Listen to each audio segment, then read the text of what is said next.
it's on a RAID, it's on a SAN, it's on a NAS somewhere, and you're not actually accessing it because you have to put it in a cloud, and most people can't afford to do that. Wouldn't it be great if you could access everything that you have and you could actually reach that media, find that media, use that media, and connect to that media? So this is what Strata's all about. We are the first peer-to-peer connection for creative professionals. And what that means is we connect hard drives to each other instead of clouds to each other. And so it's a really different approach because we want to share the world of the cloud together. So the way this kind of looks like this is you can connect any drive, an SSD, a RAID, a SAN, a NAS, a camera card, anything like that. And what we're going to do today, which is always fun to do with demonstrations, is I actually have cameras here, and we're going to do a demonstration live to a remote editor. And so once you connect drives to Strata, what you used to do is you have to upload those to a cloud, invite people to that cloud, and then they have to download the files. But with Strata, you just connect directly to the card, directly to the drive, and then you can see it in Chrome. It's kind of like magic, although it shouldn't be. Good technology can be magical, but it's just good tech. And that's what we're all about. These cloud companies are tools you use today. They're really good, but one thing is we're faster because you don't have to upload to them to download. We have no cloud storage costs because we don't store your media. You store your media. You already have a cloud. You already have storage. And we're 100% available, which means you don't have to decide what goes up to a cloud in order to access it. So it's really, really different. So I love to show demonstrations that actually work for practical use, people that can use it today. And I hope you can use this literally today. If you transfer files, which I'm sure all of you do, in one way, shape, or form, I want to make that easier. So we're going to actually do a demonstration with an iPhone. So some people shoot on iPhones, and we want you to be able to get that directly to an editor. We're going to use a traditional cinema camera. Today we have a Panavision DXL, but that's a cinema camera that shoots to cards. We're going to transmit that to an editor. And then we've got a Blackmagic workflow that's amazing because Blackmagic's doing something really different than other companies, and we want to push that. So I want to start with the first one, which is an iPhone. Margot's actually got one here, and she's shooting a few takes. But what's interesting is we're using the Blackmagic Camera app, which was a free app you can download, put it on iOS and Android. And what's powerful about this is it records both RAW and proxy. And that's important. You can shoot a ProRes 4K and a proxy file at the same time. So you can use that proxy file to give to the editor. We're going to show you how to do that. And it also records to USB-C drive. If you look at Margot's camera at the top, she's got a little drive. Look, when you try to record good video on your phone, it's really hard to get footage off your phone. That's like the worst part. But if you just record USB-C to a drive, it's easy to get off. And we're going to instantly share that to a remote editor. And so sharing it to Strata. So these are the 3 steps that you do in order to do that. So we actually have a remote editor helping us prove this all out. His name's DeAndre. And so what we're going to do right now is we are going to take the file from Margot. She's going to plug it in. She shot some clips right now. And I'm going to actually go into Strata. And if you look at my desktop, in about 2 seconds, the drive that Margot just shot is right there. Here we can see Mercury Atlas, and check this out. We have some raw files here. Whoops, we have some raw files here. These are ProRes files, which you can kind of see. These are the 4 takes she shot. You notice they're ProRes, they're 4K, but the Blackmagic Camera app automatically makes proxy files. So the first file in the proxy is 2 megabytes. The first file of the ProRes is 216 megabytes. So the camera's already doing your dailies for you. And what I am able to do is take this drive sitting on my desktop here and instantly share it into Strata via Chrome. So I go to Strata, and you'll see here the camera right there, Backup, Strata Backup. And right there we see Mercury Atlas, and we see these proxy files right here. Now watch what I'm going to do. I'm going to right-click Transfer, and because Strata is a peer-to-peer network, which means it's not a cloud, it's connecting directly to other computers. I can see DeAndre's computer right here called Mercury, and I'm going to go to Dailies, and I'm going to go to iPhone, and I'm going to go to Proxy. And I am literally going to say Transfer here, and it is going to deliver those proxy files directly to DeAndre here. There we go. And so we should be able to get that to transfer. Did I do something wrong here? What did I do wrong? Where's DeAndre? Mercury, dailies.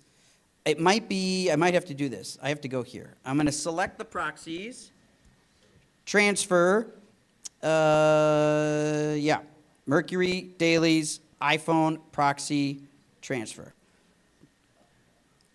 And it's failed to start. Why did we do that? What did we do different this time, DeAndre? We had a little problem here. Let me try this again.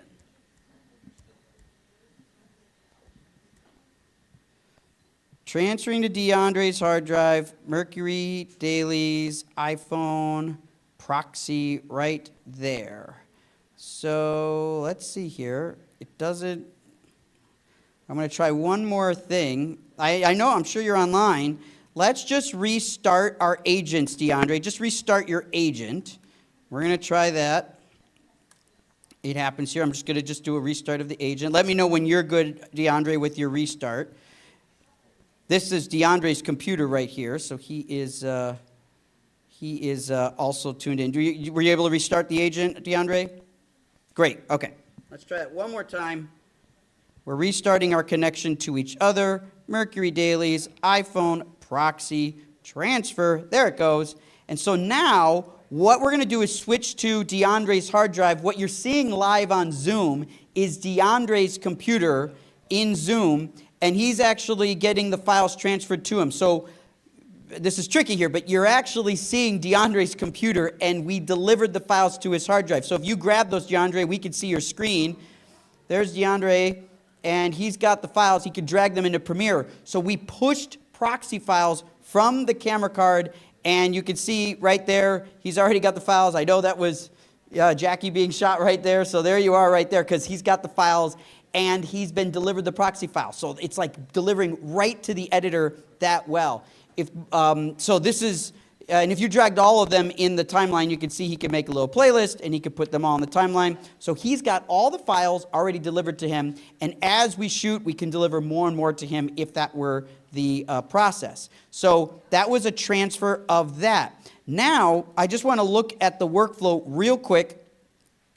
And if we look at the workflow, we can see that we captured our iPhone with an SSD. We captured ProRes 4K and HEVC, and we transferred those. I'm acting as the DIT. I transferred those files through the Strata network directly to DeAndre, the editor. So this is a simple workflow of transmitting files from a recorded phone to the editor, and I'm just using the Wi-Fi hotspot here.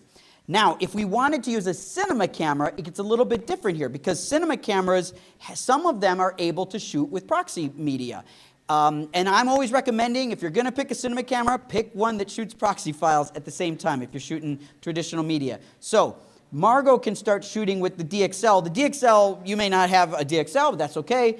It's just a camera that shoots proxy media. It shoots RAW and proxy at the same time. The proxies are ProRes files. The RAW is this 8K RAW, and we can share that directly the same way. So what Margot's going to do is record a few takes of us, and what we're going to do is now send the proxy files from the DXL. So if you're using iPhone, your workflow is to record to an external drive on top. If you're using a camera card that shoots to external media, you simply want to make a camera choice that has proxy mode. And you want to transmit the proxies first because they're smaller, they'll take less time, but we're going to take that media and send it right to DeAndre. So I'll open this up here. So you'll see Margot will insert the card, and the card will mount in just a couple of seconds here. There it is, and we can see in here, these are the files, and these are the proxy files. So I'm going to,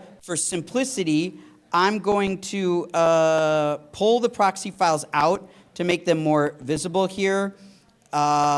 Just the proxies. I don't need the raw files, so I'm dragging the proxies for a demonstration here into this folder. And now when I go to Strata and I see my desktop here, I see Mercury DXL. Here are the files. I'm going to click these. Oh, this is so hard with one hand. Okay. And then I'm going to go to DeAndre's computer, and this time I'm going to put them in the Panavision DXL location. So now it's going to transfer and you'll see I'll get a little progress bar here in the upper right. I'm transferring the 4 shots that Margot shot, and you can see it's going right now, and it's transferring those files to DeAndre. So if we look at DeAndre's computer, you can see the first file coming in. So again, we are pushing files to the editor, and as he's getting them, they're publishing. Now think about that. If you're delivering to an editor, you can actually push the files directly to the editor, and the editor could be asleep right now. So a lot of times when you're working in different time zones, the editors are not available when you're shooting. And with this workflow, they can actually have the footage delivered to them even when they're asleep. So when they wake up, all the files are there. With the cloud, you have to upload it all night long. You have to wait for the editor to wake up, get a link, download it all, then they can start. With Strata, it's already delivered to them, and you already know it's delivered because you can see it. So now DeAndre grabbed those files, he's playing them back, so he's got the DXL in there on this nice Orion lens, and it's this beautiful 2x wide stuff. Okay, so that's that. So now I want to try, let's look at that workflow real quick. Thank you, DeAndre, it's going well.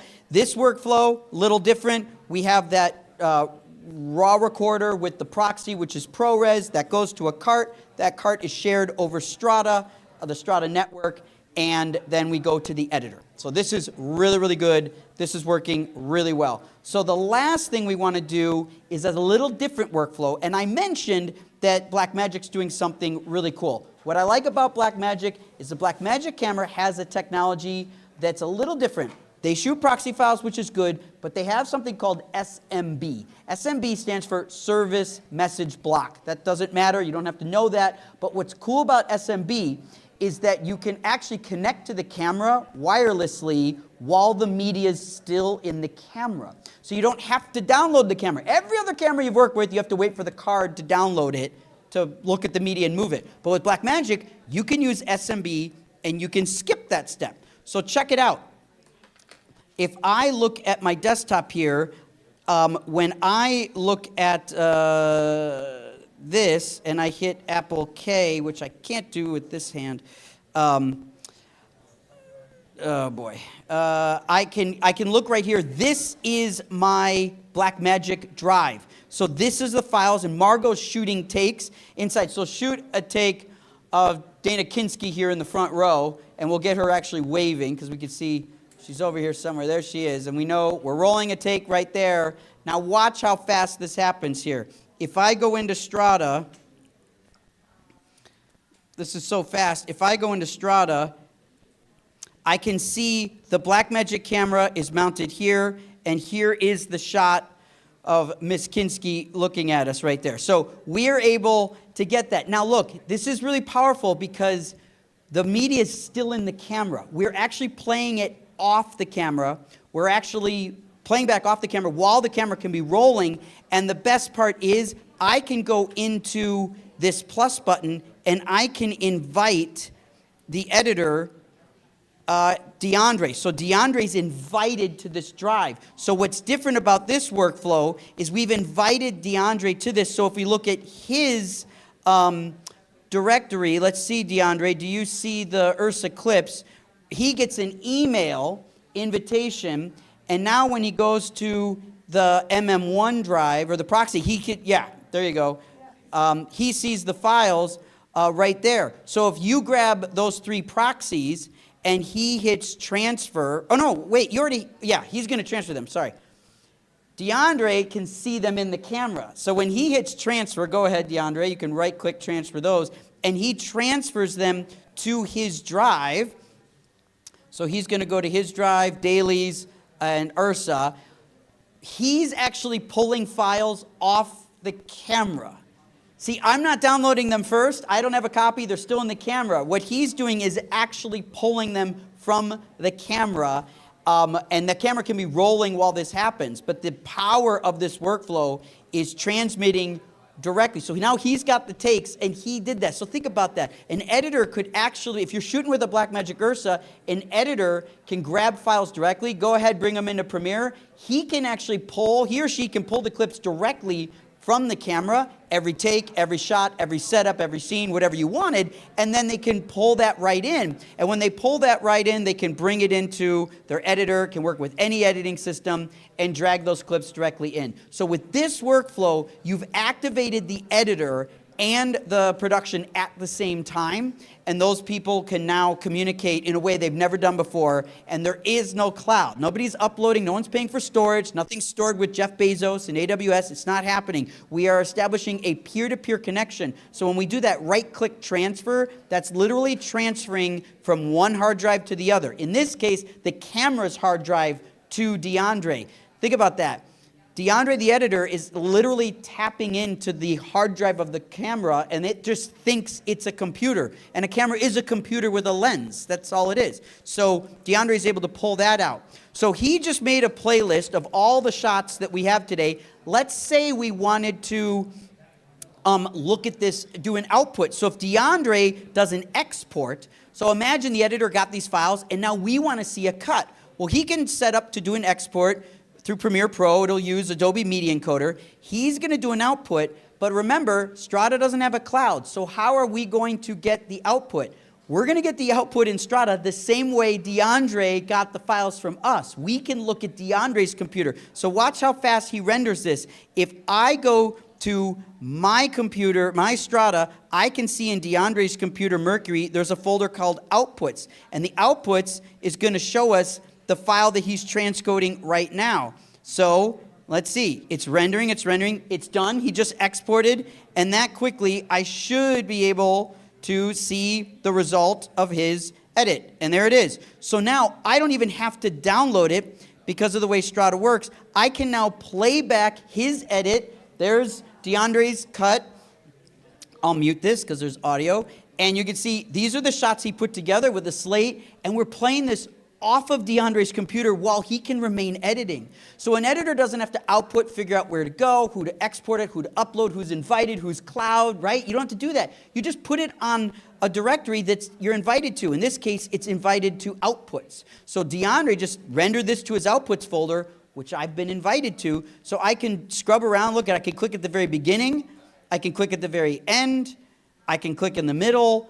It's as if the file is local to me, but there's no buffering, there's no cloud storage, and it's literally playing off of DeAndre's computer in the background because his hard drive is just giving us the frames as we look at it. And I can click full screen and look at this in full screen as well.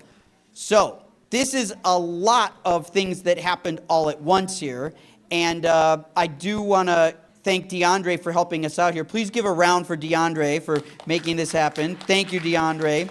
We appreciate you, but this is DeAndre's cut list. We've got it playing back here, and he imported all that media there, which is really, really powerful. So to wrap this up, what I want to make sure is clear, we looked at the remote review.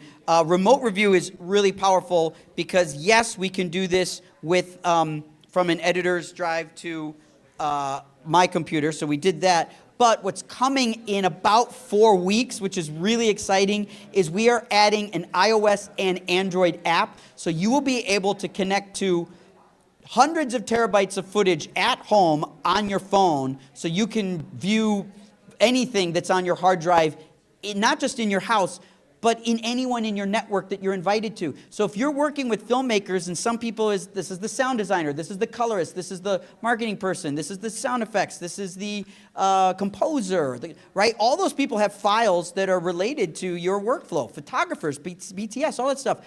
Why try to figure out who's going to pay for the Dropbox? Whose Dropbox are the photos in? Which is in Google Cloud? What did I put in Frame.io? What's in LucidLink? What, right? This sounds familiar. Am I transferring this, or am I using Signient, or are we using Aspera? Right? Like, that's how we work today. It's total mess. It's because the cloud companies need you to keep going to each and every one of them when we're building a network that allows people just to connect to each other, and we're adding iOS and Android so you can access files on your phone, and they're not in a cloud at all. You can just go to your hard drive and access them there. So that's going to be really, really exciting. So nobody asked, but what's it cost? So the fun thing about the cost is right now it's free because we haven't built the pricing tool yet. So we can't charge for it. We built the product, and now we're building the pricing tool. So right now it's free and unlimited until September 22nd. On September 22nd, you will have 3 choices. The free plan allows you to invite 3 people, and everything you saw today, you could do on the free plan. You can connect as much as you want. You can invite 3 people, but you can only transfer 15 gigabytes of total footage on the free plan per month. So if you're a client, you can watch all the footage, you can connect to everything or share small files. That's totally fine for free. If you need to move more than 15 gigs a month, you can pay $8, a whopping $8 a month, and you can move 250 gigabytes, and you can have 10 people on your account, and they can move. You can move 250 gigs anywhere in the world, and so that's up to 250 gigs per month for $8. If you have to move raw files or lots of files to a lot of people, for $24 a month, you have unlimited transfers and unlimited collaborators. You can invite 100 people, and you could transfer 50 terabytes, 100 terabytes. It doesn't matter. Because we're not a cloud, we don't have to pay ingress or egress, which is how clouds, that's a taxi meter, right? Every time you put something in a cloud and play it back, you're going to pay a nickel, right? With us, it's your storage. It's your internet service provider. I'm not charging to use your drives. I'm not charging to use your internet. You're just paying me to use our network that we've built, the Strata network. And you connect your people together, and for $24, you can move as much as you want to as many people as you want. If you wanted to move 50 terabytes on any other platform, you'd pay hundreds or thousands of dollars to do that. Just to store it in a cloud would cost you thousands of dollars. With Strata, you've already paid for it. You've already stored it on a drive. So you just access that drive. I talked to someone who has 150 terabyte Synology NAS. Works great. Plug it in. You can share 160 terabytes, and in 4 weeks, you could browse that entire thing on your phone. For $24 a month, you could move it all. For free, you could move 15 gigs of it, but you could watch it all. The free plan means you could connect 100 terabytes and just play it back and share it and watch it. So we're trying to make this very financially compelling because we are different than everybody else, because everybody else has to pay the Bezos tax, but not Strata, because we're using your drives and your network instead. So it's really different. If you want to see a more in-depth version of this story, we actually, and you want to share it with your collaborators, this is we have a YouTube channel. We do lots of great stuff on there. It's an excellent YouTube channel. We're very proud of the quality of the content. And you can watch a breakdown of how to actually do this on a set with DeAndre as the editor, where we did an entire production completely remotely, completely without the cloud, all using hotspots, just like the one in this building, which is just giving us enough internet to transfer these proxy files. So it's really efficient. So that's what I wanted to share with you today. Before I wrap up, any questions about what you just saw? Dana? Speed?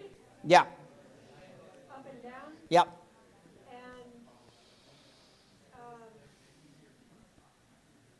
Well, I'll answer the first one. So Dana asks about the speed. So just like any transfer, your internet speed is going to dictate how fast things go. But with a cloud, you have 2 steps. You have to upload it, which is usually the biggest bottleneck, and then someone else has to download it. With Strata, it's a peer-to-peer transfer, so the up and download are literally happening concurrently, so you can compress the amount of time to transfer. Plus, there's no delay in the middle, because a lot of times you upload to a cloud, and there can be several hours before someone knows they can download it, right? So that delay doesn't exist.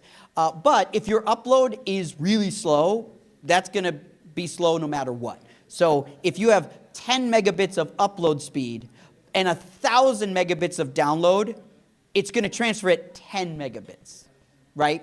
But it's a single transfer, and there's another beauty with Strata. If you remember, you can actually see the files before you transfer them, right? Because you can look at everything.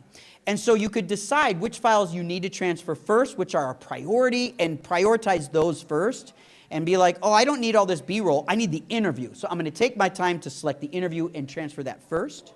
While it's transferring, I could watch the interview, because those don't compete with each other. So you could watch it, listen to it, and then let that transfer happen and make the B-roll a secondary transfer. Yeah, you can do it at the same time. The other question is, at the moment or in 4 weeks, can I record ProRes on my phone and have that? Because you were talking about this way, but Yeah. that way? Yeah, you could go both directions, and Dana asked about ProRes. If you're recording ProRes, check this out. Here's a computer in Colorado. But let me Yeah. detail that without an external drive on the phone itself. It's hard to do on the phone itself. The phones don't really let you do that. You're best off connecting to an external drive. The phones, as you know, when you connect, phones don't like being connected to computers. The app. No, my app won't let you do that yet. No, it won't let you do that yet. Yeah, it will soon. It will soon. But if you're going to shoot ProRes to the phone, the best thing to do is external drive. That won't change because it's just better. It's just better. Yeah. Your phone will really, just because your phone will fill up with ProRes in like 20 minutes, right? Because ProRes is so big and the phone isn't really that big. But an external hard drive could be 200 gigs or 2 terabytes. Sorry. Your phone might only be, 400 gigs, 200 gigs. So you fill it up. And it's like for data, not just media, like the project file?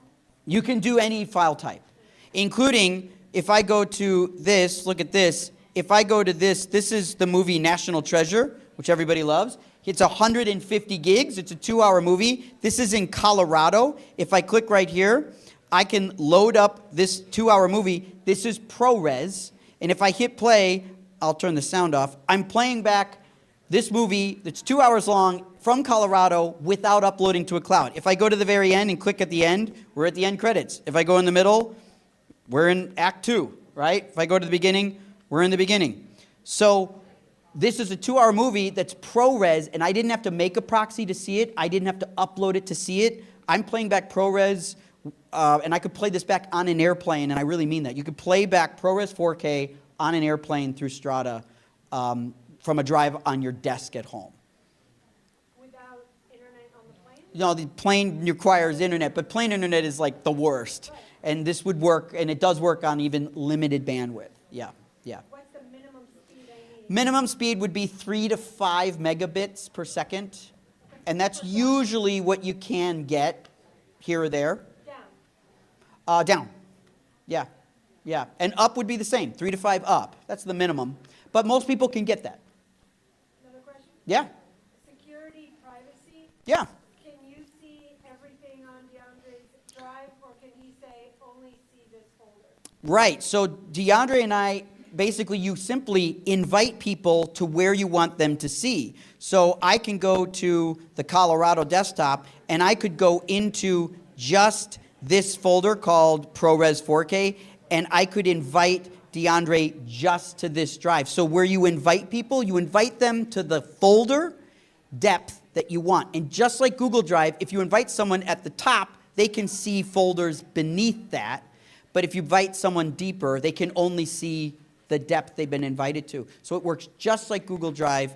And you have the ability to invite people as a viewer or editor. So we'll allow people to have view-only access versus download, so they can see it but not make a copy, and you can control that. So even though you can share your desktop, you can actually control what folders certain people can see on your desktop, so that you can literally create airdrop experience across an ocean, across Mac and Windows. And that's a really profound, powerful way to work with a collaborative team. It doesn't have to be big drives or camera files. These are just hard, but you can always share any folder on your desktop or a USB drive or anything like that. Dana? Can you add SMB to the phone? No, that would be something the phone would have to support, and someone would have to build that workflow. Not an app situation. Yeah, someone like Blackmagic Camera app or the Final Cut Camera app would have to build that into their profile. But I don't know that Apple makes an API for SMB off of iOS. I don't know if Android does or not. But if they did, it would work fine. No more questions, Your Honor. That's great. Anybody else? Do you guys get it? Do you get it? I know you've never seen anything like this before because we just invented it.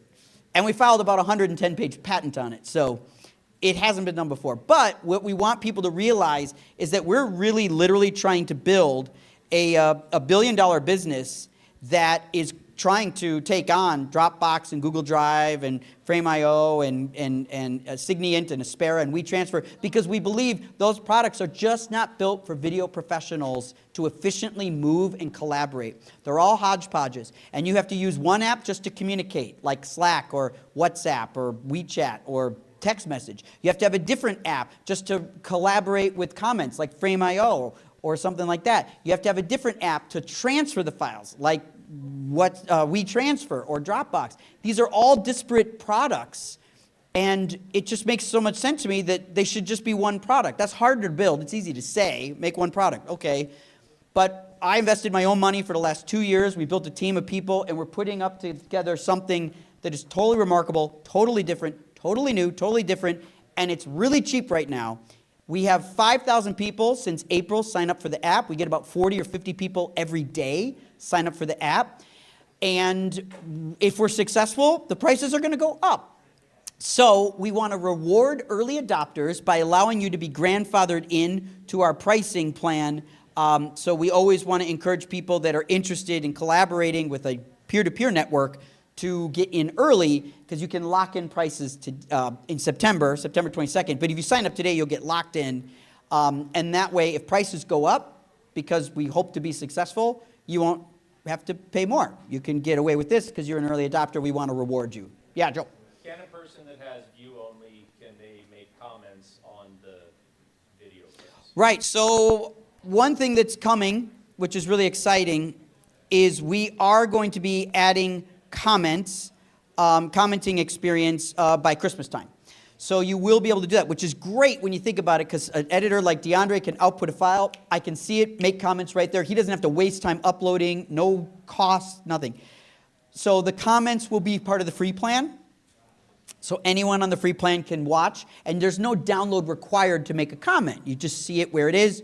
As long as DeAndre's computer is on, I can see the file and make a comment. He gets the feedback, and Bob's your uncle. So that's how that would work. We will also add a messaging service, hopefully by the end of the year, so that you can have conversations with your creative team and build groups. We actually modeled it more after like Instagram, because Instagram Messenger is really great. You realize you don't need to know these people's phone numbers. You don't need to even know their email address. You just look them up, and you build little groups, and you can message the editor, the production designer, the composer, the director, the DP, and now you're talking in a group. And when you have a lot of freelancers, getting people sunk up, everybody just uses email, and email is clunk. It's so clunky to email, and email almost feels bad when you have like a one-sentence message. Email's a waste, you know? And you're like, I just wish I could insta-message them. So we're building a messaging service. Plus, because it's Strata Messenger, it knows where the assets are. So you can link an actual file on someone's hard drive, and it'll just take you to their hard drive. And like, here's the file, right? And you can just watch it right there. So we're building Messenger, we're building commenting, we're building mobile, and then we're just trying to keep the product growing. So it's that's the next like 6 months of product coming. Yeah, one more. If you shared with me, can I share with him, or can you decide if I can share with him?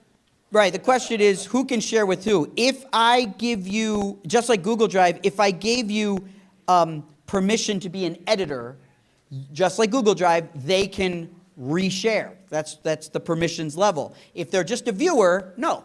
So you get to control permissions, and once people are invited, I'll go to a folder that's got lots of people in it. You can control and change people's permission on the fly or remove them, just like Google Drive. So it's pretty familiar in experience. We'll be adding view-only mode, which is separate from download permissions. That'll be coming in the next 3 weeks, so you can gate that. So these are all things that'll be available, and on the pricing, that's where, on the paid plan, that's where view-only mode is only available for the unlimited plan, because we feel like if you really need to prevent people from downloading and it's view-only, you're being paid on a bigger project where permissions matter, and so you're going to have to pay for the unlimited plan, but you're more likely to be needing an unlimited plan, and that'll be cheap and easy given how much we provide. All right, if you have more questions, we're happy to answer afterwards, but I thank you for your time this morning, or this afternoon, sorry. We did one earlier today, but we're happy to be here. We hope you join us on this little plan to try to give the world a better solution than clouds. Thank you so much.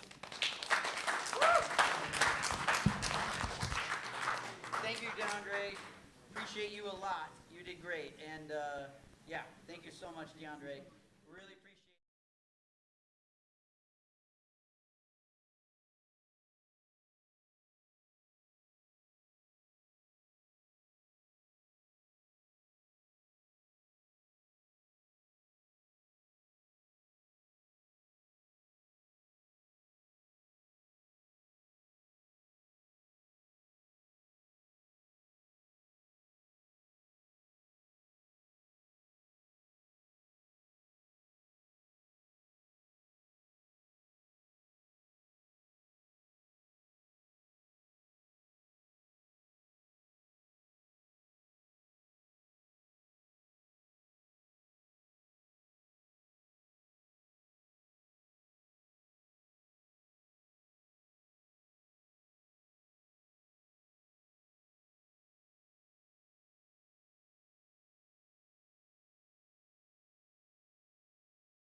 All right, happy Wednesday, Lens Day, everybody. How you doing? I'm Dan Keynes from Atlas Lens Co.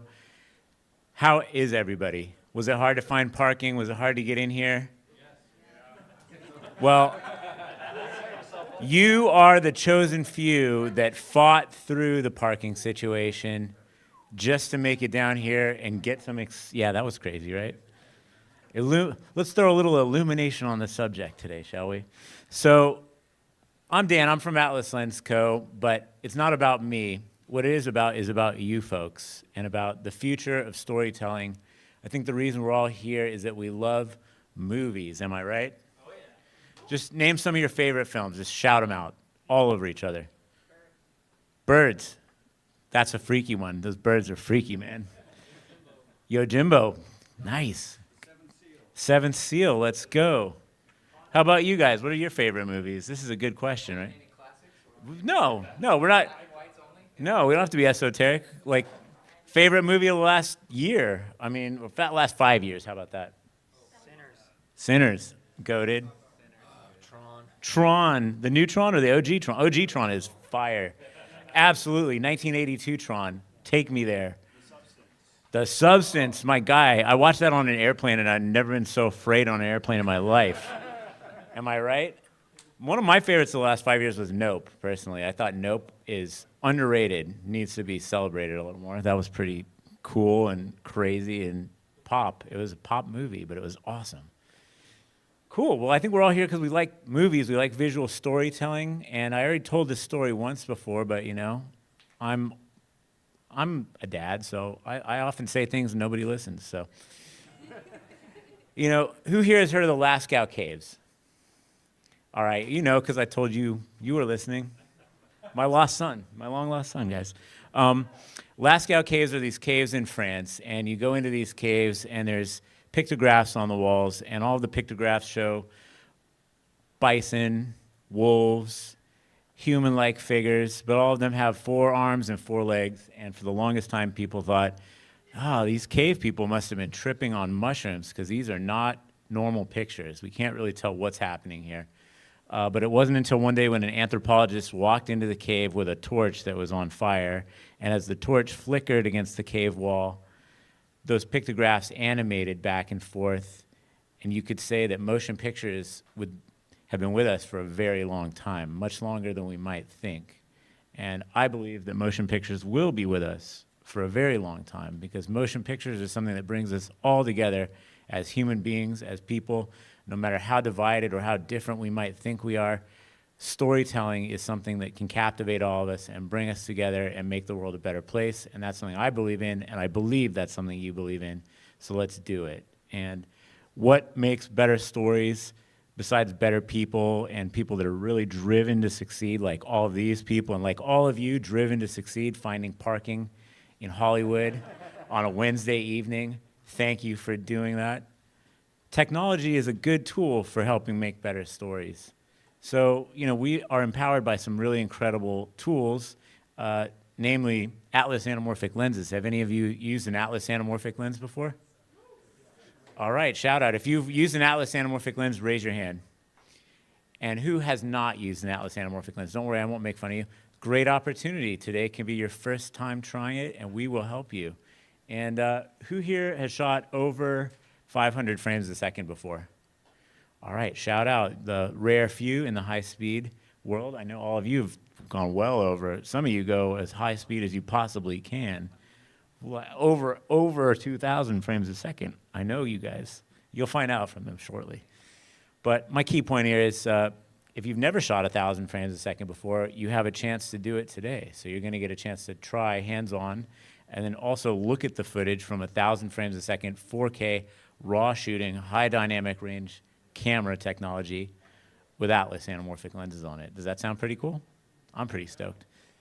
So that's enough about me and like why I'm here. I think we're all here for that reason. We love movies. Let me introduce our panelists today, and we're going to talk about 5 key things in slow motion cinematography. So first in our panel, we have David Stump, ASC BVK. We have Ty Evans. We have Jim Godoldik. We have Drew Lauer. And we have Ariel Levesque. And Yeah, we got some really cool people on the panel, no doubt. And of us, Ariel has by far the most seat time, absolutely, with the Pixboom Spark, this incredible high-speed camera that you're going to get to try today. So hit him first with your questions, and if he can't answer them, hit our friends in the back, Jing and Aaron, and they'll do their best to answer your questions as well. And this camera is going to be going on Kickstarter pretty soon, and you are some of the very first people in Los Angeles to get to see and experience and try this camera. So give yourselves a pat on the back and tell your friends to come tomorrow. And you're welcome tomorrow, too, if you decide you didn't get enough today. So without further ado, we introduce our amazing panelists. And I'm just going to run a little bit of their work and introduce it as I run it. And feel free to applaud as you see fit. And if we can kill the house lights and this LUX, shout out LUX for providing our illumination systems today. Let's kill that light, let's kill the house lights, and let's run some reels real quick. Just some clips. So can somebody hop on that LUX and turn it off before I have to go unplug it from the wall? So first we're going to see a clip from, and we can turn off this bad boy here too, if you don't mind helping me out, somebody. I know you know what to do. The first clip we're going to see is from Mr. Stump, and it is from a film called Runaway Train. All right, are the lights out? Good. Let's go.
Woo!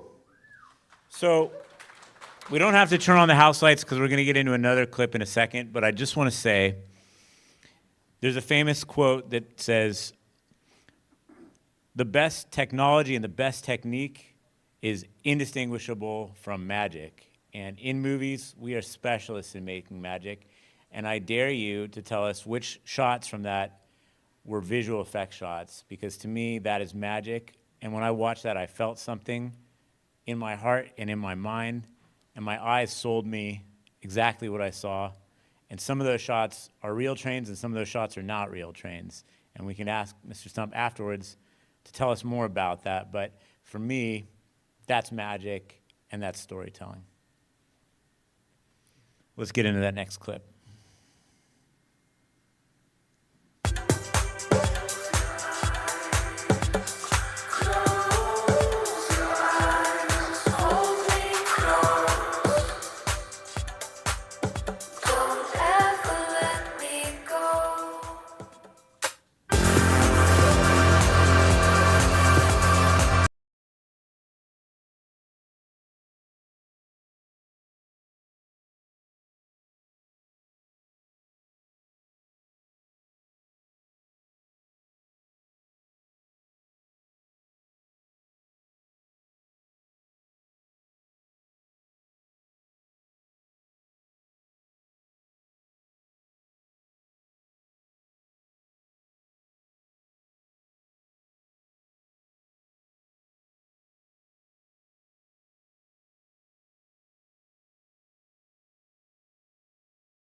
Whew! That's Mr. Evans' clip for today. And I don't know about you, but when I watch that, I feel something. I feel a lot of different emotions, and it really speaks to me. It makes me feel alive and excited. And can anyone name the film that started that clip? I know it. I know somebody out there knows that film.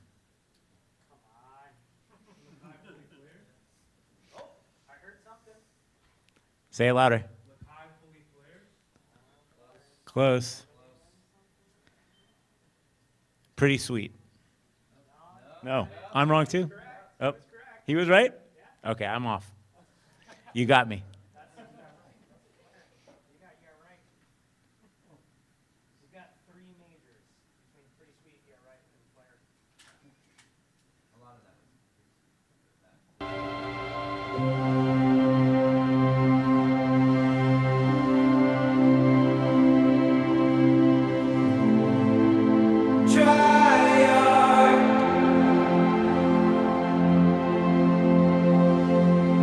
Hello,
Let's give a hand to Drew Lauer. That was his reel, and really nice stuff. So if we could bring the house lights back on, we can roll the panelists back in, and I can bring up the, and here's a couple clips just to get a little teaser of what the camera from Pixboom might be possible to do.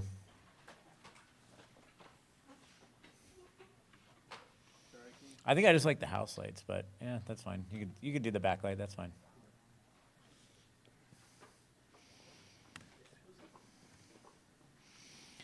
All right, so there's a little teaser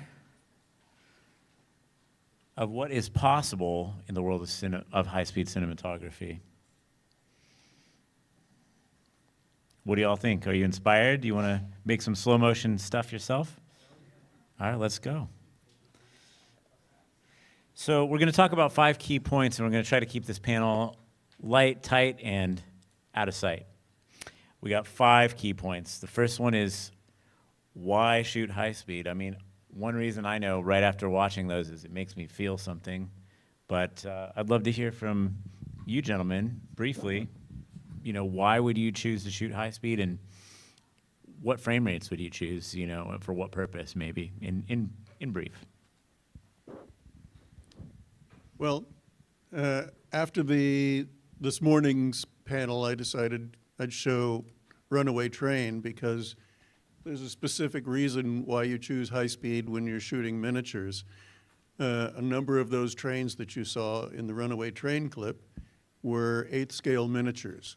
And there are laws of physics and photography that go into shooting miniatures to make them feel like a good, real heavy scale. Do you have the 2 slides handy that you can put up so people can? This is a table that I created, and it's a rough table of what scale miniature you're working with and what frame rate that you should be running at to do a decent job of making the miniatures look real. You go ahead and take a picture of that if you want. And then you can put up the other slides. Everybody got it? The other slide is an explanation of the math that goes into that table. Let me give everybody a moment to take a picture of that. There were about a dozen 8th scale miniature trains in the sequence that I showed you, mixed in with real world trains. And shooting at high speed, overcranking, and that was all on film, gives weight to the miniatures and makes them feel like they're the right scale for the scene. And I have to say, miniatures work great. Flame in miniature works great. Water very rarely works in miniature. But you can do pretty convincing film effects, knowing the subtle art of overcranking.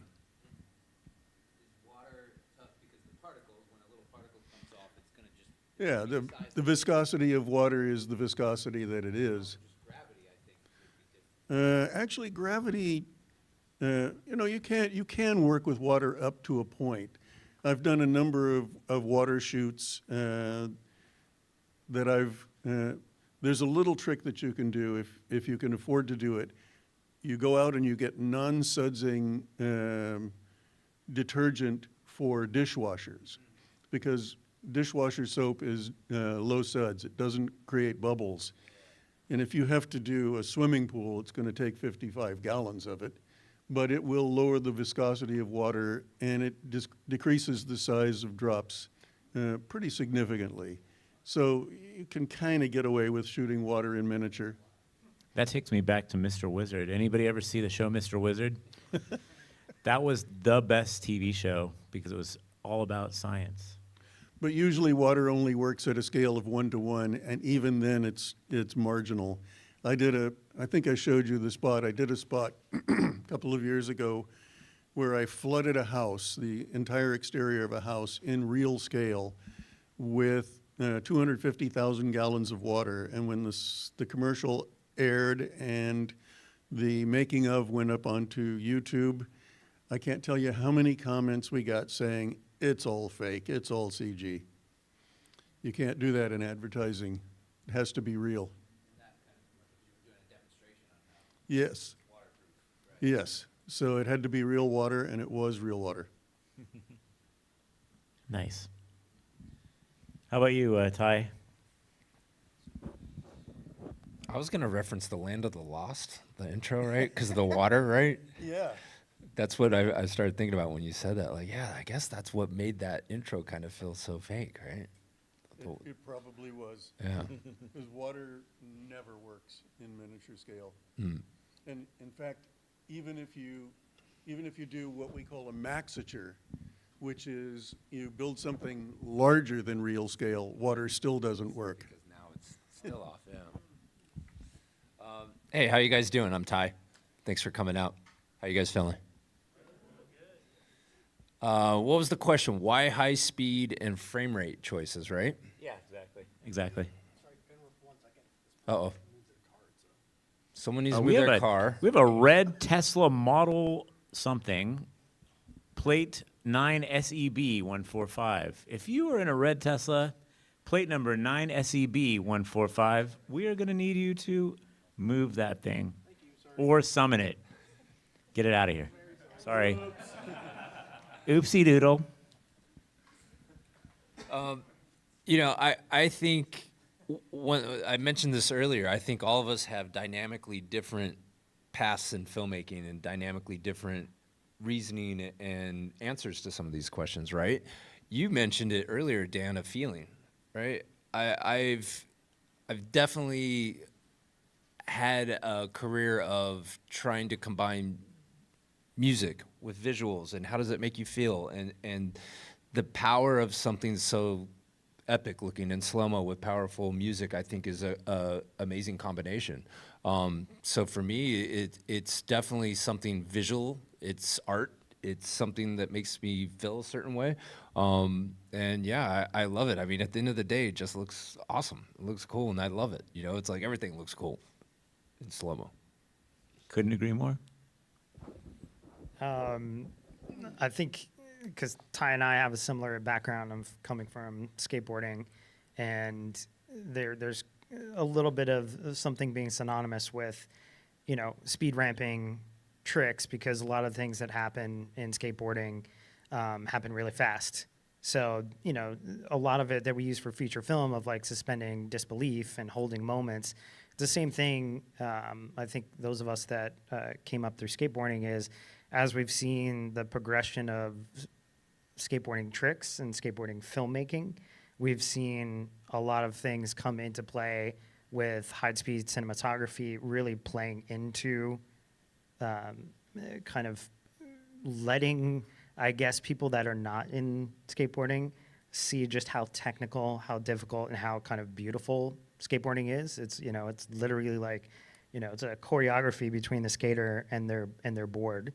And it's definitely a mental game that you play through that. And then when you're filming that, being able to do it at high speed, and, you know, a lot of the stuff that we do is, you know, starts off handheld. You know, a lot of this equipment that we get to use today never existed in skate. A lot of stuff that, you know, Ty pioneered with dolly systems and, you know, early, you know, hacking things together to make dynamic moves didn't exist. We didn't have access to Moco robots. It's one great thing about coming up through skateboarding and filmmaking and be able to get into high speed is like there's a very DIY side of skateboarding and skateboard filmmaking that plays really well to problem solving. And then when you get into being able to get into tools with like high speed cameras, whether it be film or digital, you know, I think your brain gets wired a little bit differently of how you approach, you know, a certain frame rate or shot composition. Like skateboarders look at the world very differently, just as all of you do as artists. So it's one thing I think for myself too, that everything that shapes what I do today or for my whole career, I always say I'm thankful for skateboarding because it's given me a totally different outlook onto how I approach my work. And then, you know, when it comes to like choosing why to go to a certain frame rate or, you know, how you're composing a shot, it's really based off of what you're shooting and what you're trying to convey in that shot. You know, if you're doing pack shots and you're doing product photography, you're doing car commercials, you're doing things with a lot. Action plays very well to high speed. It's, like we said before, it's like, peanut butter and jelly just goes really well when you're trying to capture capture things in action at high speed, whether it be like how we had the kind of martial arts demonstration a little bit earlier that Drew was running, and then really in terms of like what fits for it, how much you need to capture to kind of explain that moment or creatively kind of paint the picture with a high-speed shot. So I don't want to say it's like, well, it's 1,000 frames per second, or it's 420, or it's 120 or 240. It really depends on what you're trying to do. 100%. And I think something that skateboarding and cinematography have innately in common is that it's a sense of choreography, but not just athletic choreography. You're doing choreography with an environment and motion in a space. So you have to be very considerate about the space that you're in and how you utilize it. And it does wire your brain a certain way to be able to understand where you're going to put yourself, where you're going to put your body, where you're going to put your subject, how you approach it, how fast you approach it. And I think that's one of the most So everybody rewarding If you don't things. skate, you should skate. It's good life lessons. It's good for your body and your mind. Yeah, it definitely changes the way you think when you're on set and filming. And even when I'm filming normal motion stuff these days, I'm constantly having to stop myself from thinking in slow motion all the time.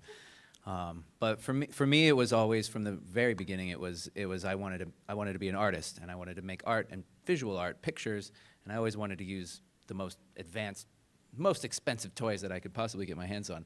And originally that just started with video. Oh, I want to make art with video is the most advanced thing. And then pretty early on, I found slow motion and was like, oh my gosh, how can I want to show the world in a different, new way, and how can we do these things using technology? So yeah, we started with the slow motion cameras, the digital slow motion early on, long before it was really acceptable for television. Like the quality of the sensors and things were just not at all where they are now.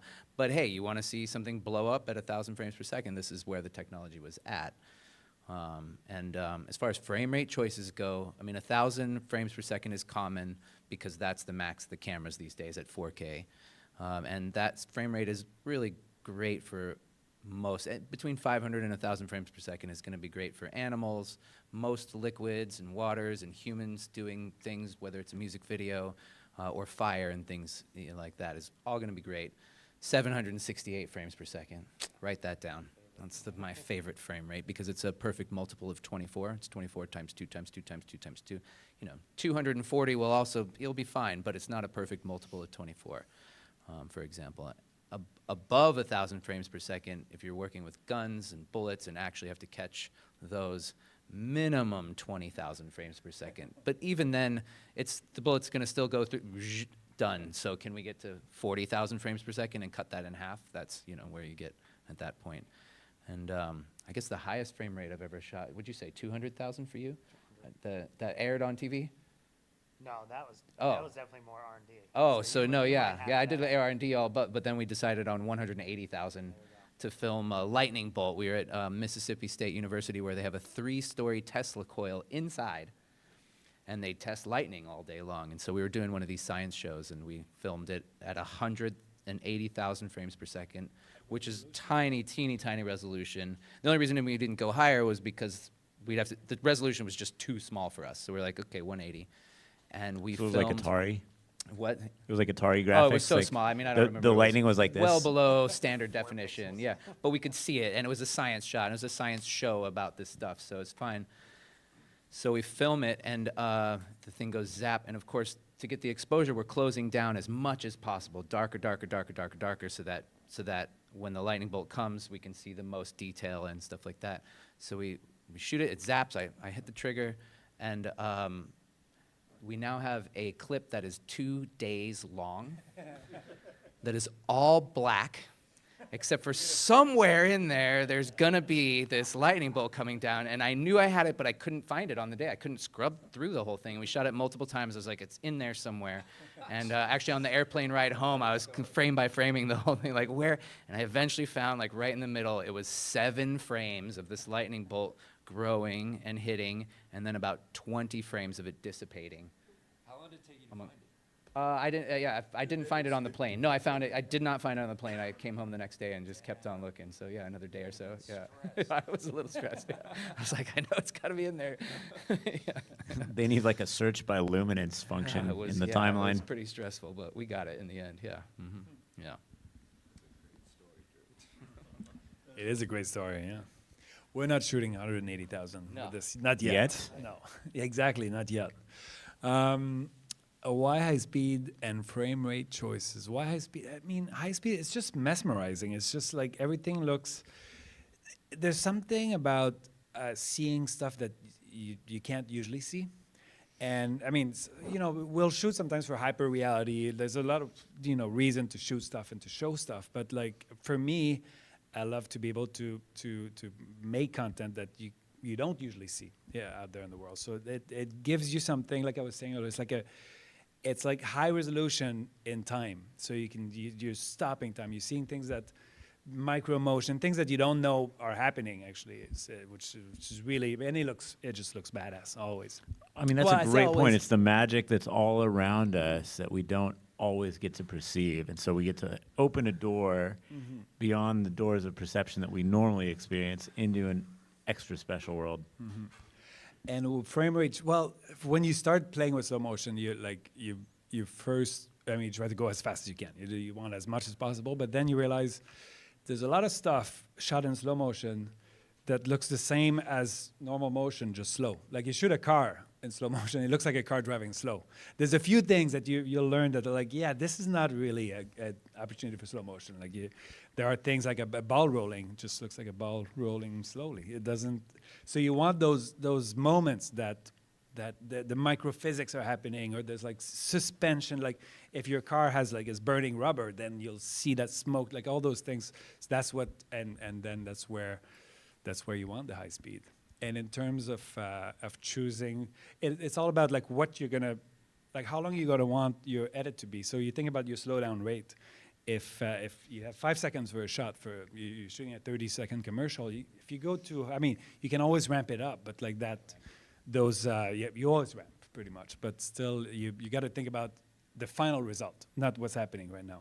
So that's where those choices come from. So ramping, for those who may be unfamiliar with that terminology, is changing of the rate of playback throughout the course of the clips. You might start at normal speed and then ramp down to slow motion and then ramp back up to standard speed or vice versa.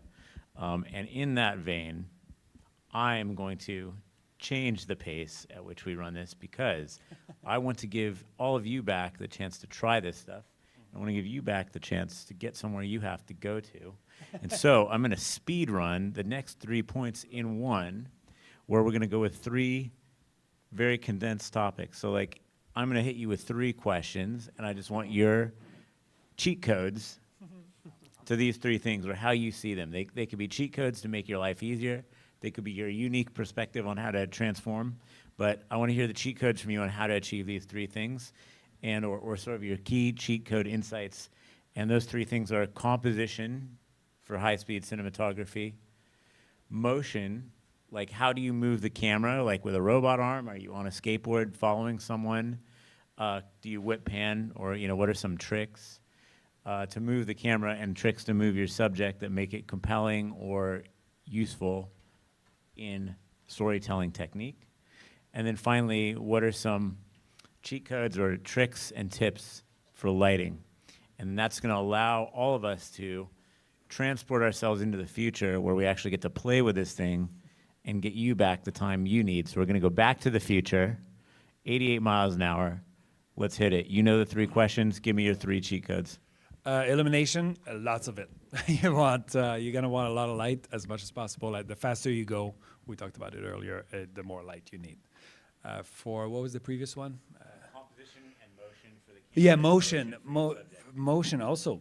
lots of it. Like one thing that's great with slow motion is it's sort of not everybody can afford a $400,000 robot. So it's sort of nature's natural stabilizer. You handheld the camera in slow motion. When you play it back, it's gonna be the smoothest shot you've ever seen.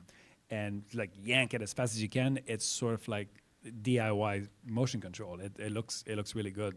So moving the camera in slow motion, like it adds dynamics to the shot. It's really great. And for composition, well, I don't want to steal your. You say it's all right. Well, yeah, I think the composition is so important. Yeah, with because to me, yeah, composition's super important for what I'm doing. Whether it's a lot of it comes in with action sports and things like that. Is just, I mean, the default is to frame wider than you think because you know, doing football or skateboarding with a regular camera, you know, a high action shot and you lose the head for, you know, a split second. It's back. It's no big deal. In slow motion, you lose the head for a half a second at 1,000 frames per second. Translates to 20 seconds of no head. So you need to have fast as hell reflexes and also overshoot it for the frames. When a football player throws a ball horizontally, it goes way higher out of his hand than you might think. It comes like 3 feet up out of his hand, and you need to be ready for that and be ahead of it. So I'm always thinking, and even when we're doing explosives or framing something for whatever it is, you always have to realize that always in the slow motion, you're not framing for this right now. You're framing for what's about to happen in a split second. So whether it's juices shooting up or something, you know, you've got to premeditate for what is about to happen. And so That's yeah. what I think you and I specialize in that in just terms of like anticipation and then life, skateboarding, Yeah. life, and filmmaking teach us these things that we want to be locked in. So we're hypersensitive to being locked into what's next, not just what's happening now, but how do we transform what's happening next? Go where the ball's going, not where it is. Yeah, yeah. Go where that lightning bolt's going. Yeah, Take and it. it takes- and yeah. and like my chiropractor says, motion is lotion. So pan that thing, make it smooth, right? Thank you. Thank Whip you it. for that. Yeah. So that's framing. What else do we have? Lighting. Yeah, tons and tons and tons and tons of light because there's how much light do you need is the common question. There always how much light do we need, and the answer is way more than you think because you get enough light to get exposure and technically we can see it, but we need to shape the light. We need to make it. We need maybe triple, if not quadruple, as much as you might think, because you want to soften it here and do this here and make it not look like a slow motion, you know, shot and make it melt. That's actually a big thing for me as well. Is you don't want, you know, often we're doing stuff, the whole ad or the whole movie or whatever, or music, it's not all slow motion, and you don't want to cut to the slow motion shot and say, check out my slow motion, everybody. No, you want it to meld right into the rest of the piece so that nobody even registers. You know, the layman's wouldn't register it. It just kind of flows into everything else. It's called photography for a reason. You've got to provide photons. Lots and lots and Lots of photons. and lots. Quality photons. Yeah, and with the focus is similar to the headroom. If it's out of focus for a split second, it is an eternity out of focus. And so we're often shooting at f11, f16 with a 90-degree shutter to cut down on that motion blur. So I just can't get enough light. Yeah, there's just always more. I would say, so I have probably the ultimate cheat code. If you want to write this down, it's up, up, down, down, left, right, A, B, B, A, select, start. Yeah, Contra style. Yeah, a lot of what we talked about before too, earlier in the panel is a lot of these cameras, we need a lot of data. They're capturing a lot of data, especially in their raw formats. Dave brought up earlier too of you know, we all talked about setting expectations when you're working with high-speed cameras, especially high-speed specialty cameras. It doesn't matter if you're shooting high-speed in an iPhone, a Raptor, the Flex 4K, Pixboom, whatever it is, and Alexa. You have setting your expectations of, you know, playback, offload times, looking at different technical preview playbacks, which differ, color management, color science. You have all these things to take into account with all of this. So something I do a lot is you do bit budgeting. So you're budgeting every bit to go back to production to be like, hey, if you're going to provide us DPs, operators, whoever it is that are handling high speed, you've got to set the expectation too of like a lot of this in raw formats. We're talking about terabytes and terabytes of data. These things will happily chew through all of your RAIDs if you let them. When you start go from raw formats, from Pixboom format to .cine with Vision Research and a lot of the compressed raw systems that you go from like Wavelet to ProRes or to DNX or to some wrapper, you have to take into account how much storage you have. So make sure that if you're working with these systems, and it doesn't matter which camera sensor you're using and you're shooting high speed, is you're gonna run into bandwidth issues. So have that discussion with production, with your client, with the DP if you're the operator, and just set that expectation that certain drive classes will not be beneficial to you or to hand over to your DIT at the end of the day, because that poor soul has to do your offloads, your daily turnarounds, all of that, and they're usually working through the night. I think we've got it pretty scaled nowadays. Now, what's your average on a shoot day? If you're on, you're in the terabytes range if you're on a Flex 4K, Yeah. and you're working with all cines and you're doing just a dry handoff versus doing a conversion, you could easily be over 20 terabytes. Could be, Yeah, you could I'd be. say my average for a day is 1.5 terabytes. Yeah. And then I'll have them get 4 terabytes just in case. And this is the benefit to working more with Vision Research cameras and other cameras that have capabilities that we can trim on the fly. So that's a big benefit too of having systems that are specialty high speed that you can go in and do your trims, and you're basically just doing like you would do an R3D trim. You're just trimming the raw and handing that off, and then you can choose to either trim and throw away, or you can save and take the trim, and that's what you're handing off. So it's like big thing. Besides, we talked about lighting, we talked about frame rate choices. We're talking about kind of like storage and tech choices too. It's going to be coming down to a matter of like setting these expectations with that this is not always an exact review solution based off of the camera that you have these days, but it's much faster than it was even 7 years ago. Yeah. And the reason for that with the science, the fact that they're science cameras. Yeah. Of the reasons for this. A lot of these specialty cameras that we've all been using for over 10 years are not made for those of us in Hollywood and broadcast and all of that. They have been. And speaking of that with football, if you want to see people that do high speed really well and can track probably the best, is the guys in Mount Laurel out of NFL Films. The fact that they can track a player, a ball, and catch, and always know where the ball is going to be. They're a great science study for understanding tracking, racking in high speed. And the same thing with Dave talking about with water, which is hard. Check anything out that Chris Bryan or Andy Casagrande shoots in water in Hawaii or for Shark Week. Those guys are a great resource to look at if you're looking to do stuff in high speed with water. That was a lot. I don't think I'm gonna top that.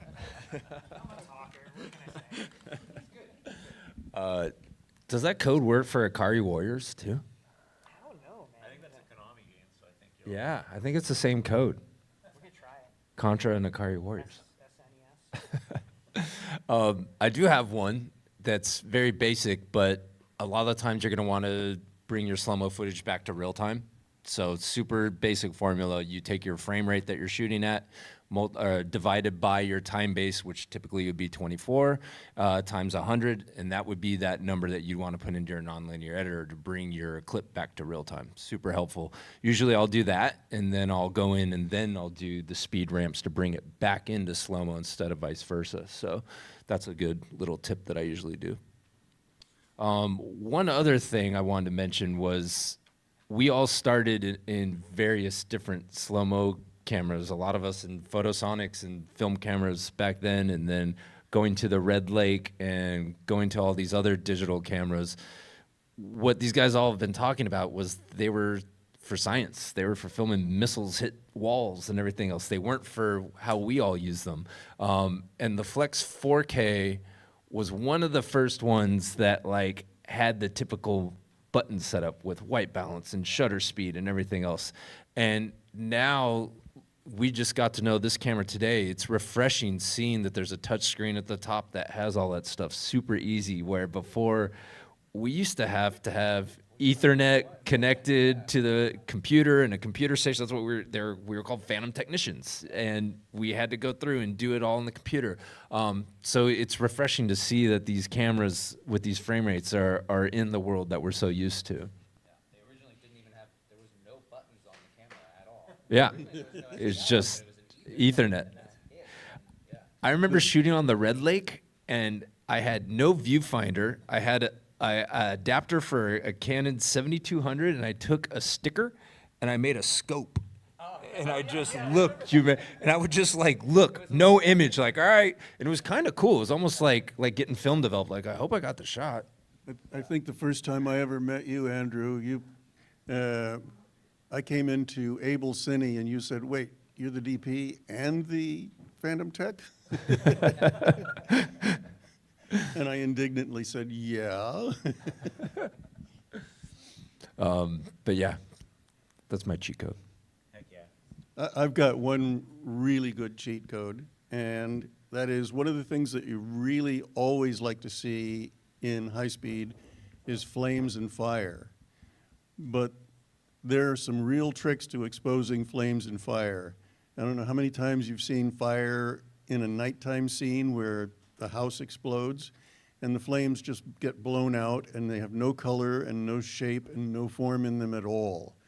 If you shoot fire in a scene where the light level of the internal light level of the fire is at the same light level as the rest of the scene, you get these beautiful, curling, colorful, detailed flames. There is a sweet spot for shooting fire, and it's not in the dark. Yeah, that's the first thing often they'll say.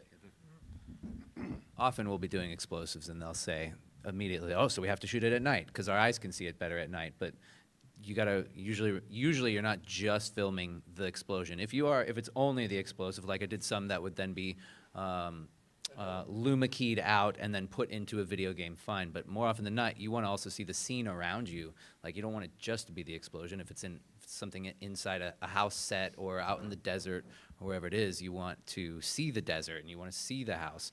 And so the game becomes close down your f-stop as far, get it as dark, ND as much as you can so that you can barely make out the rest of the scenery. So that when that explosion goes off, you can get the reds exposed really nicely. And because again, you're thinking, you might be looking out at this desert scene that you've dropped down to be all within 15 IRE, super dark. But you got to remember, you got to remember what's going to happen in a moment. In a moment, the explosion is going to happen. Nobody's going to care about this dark desert.